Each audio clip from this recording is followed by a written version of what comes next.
taon. Dadalaw ko lang aking mga magulang.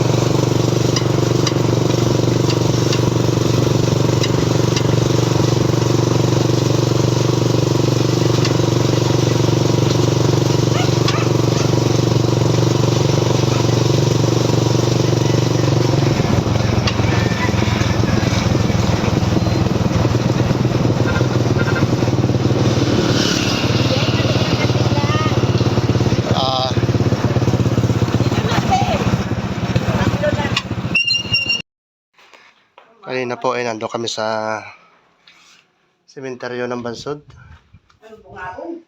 Ngayon po ay nandito na kami sa Bungabong. Kasi may dinalaw rin po kami rito.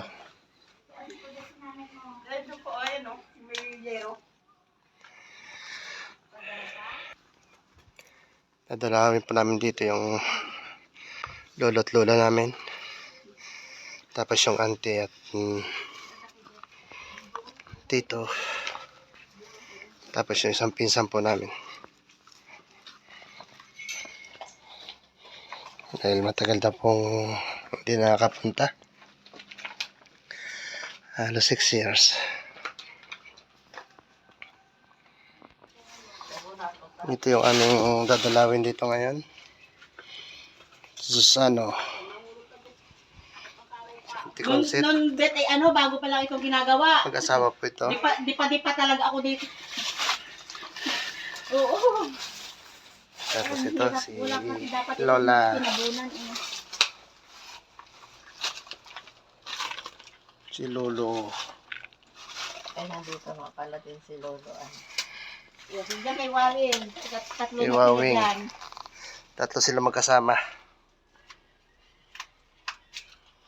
Giba na rin ang... Ay, oh. Sabi ko nung kay Christopher, kasi binayaran naman ni Gingging, pinapahakot ko ito hindi naman ginawa. Mga tamad din yung mga porterero na yun. Binigyan nyo ng 500. Kami pauwi na. Tinirika lang namin ng kandila. Mga kaanak namin. Kami pupunta dun sa magulang ni Lolibet.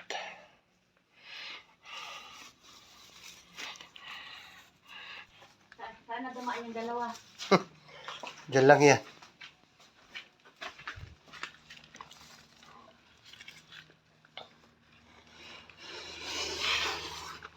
Oo.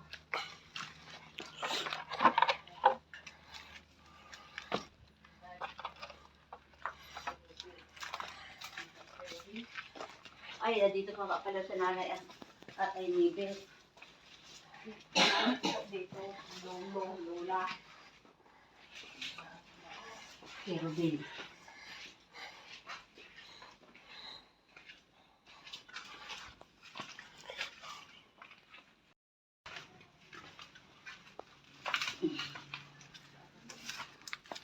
Sana.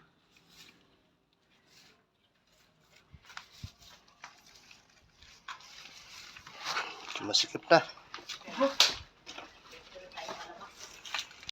Kaniligaw na kami rito sa sementeryo. Hindi malaman kung saan daan.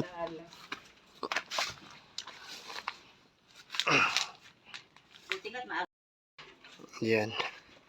Nakakita rin kami ng daan papalabas.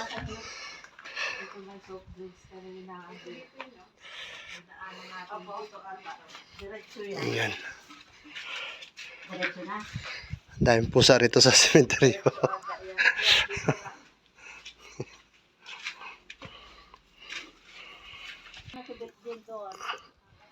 Dilo na bet. Hinahanap yung pantod ng kanyang mga magulang.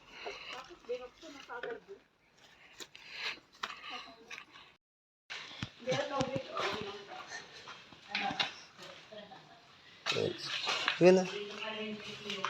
Nahanap pa namin, puntod pa rin ng mga magulang yan, hindi namin makita. Dahil ang hirap na ng daan dito sa sementeryo ng Bungabong. Pupunta kami doon sa kabila. Doon kami dadaan para maghanap.